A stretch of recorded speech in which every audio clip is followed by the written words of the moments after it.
So let's talk about putting the holes in your signatures so that later on you can put them together. First thing is you need to find out what the width of your window is on the spine of your book. Remember, this was 2 inches for me, 2 inches here, and then 2.5. So this paper is a little bit smaller than our book. This is 6 inches and 9 in lengthwise. So just a 1/4 inch all the way around compared to our book. I like to do that because it gives you a little wiggle room if some of your pages might be slightly, you know, shifted, or as you close it, it's going to get close to the end. It is normal that your signatures, because you're nesting the paper together, the more you put in there, the more they're going to start sticking out a little bit.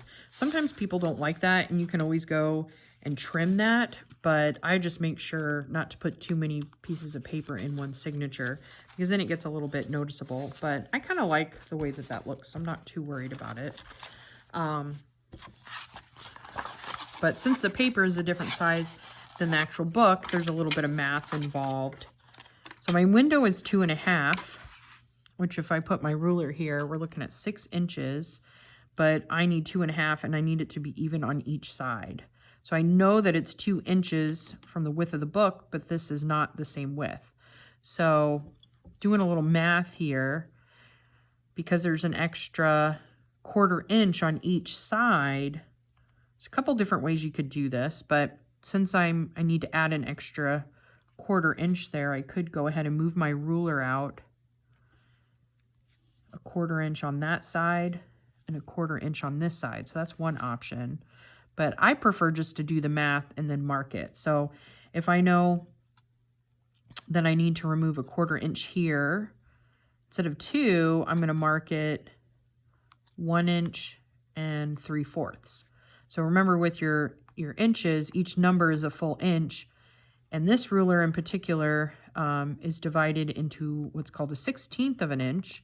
So each little tally, I should be able to get 16 sections. So this is your half mark and your 1/4 inch, the longest little lines that are there. So 1/4 inch less than my 2 would bring me about right there. Same thing over here. I got my 6 lined up. Instead of the full 2 inches, I need to subtract a 1/4 inch.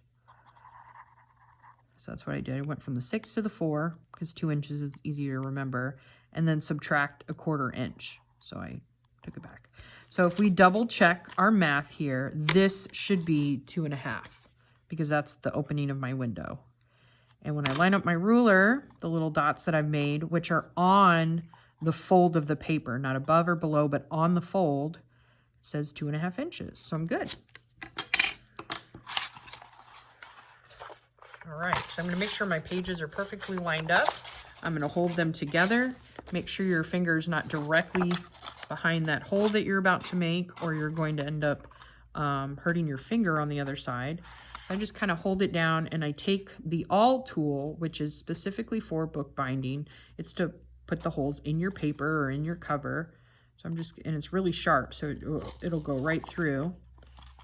And it'll give me a large enough hole that I can put needle and thread through.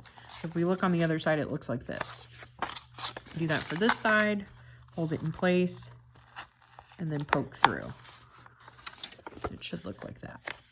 So now I'm going to use this signature that I know is accurate, and I'm going to use it to mark the other signatures, or you can do the math all over again like you did with the ruler, whatever you're comfortable with. But I'm going to, as long as I know this one is good, it should match all the other ones. So now I'm lining up this signature with the other one and where the holes are. I'm going to do that for my next book. So you're going to want to do this to all 6 signatures.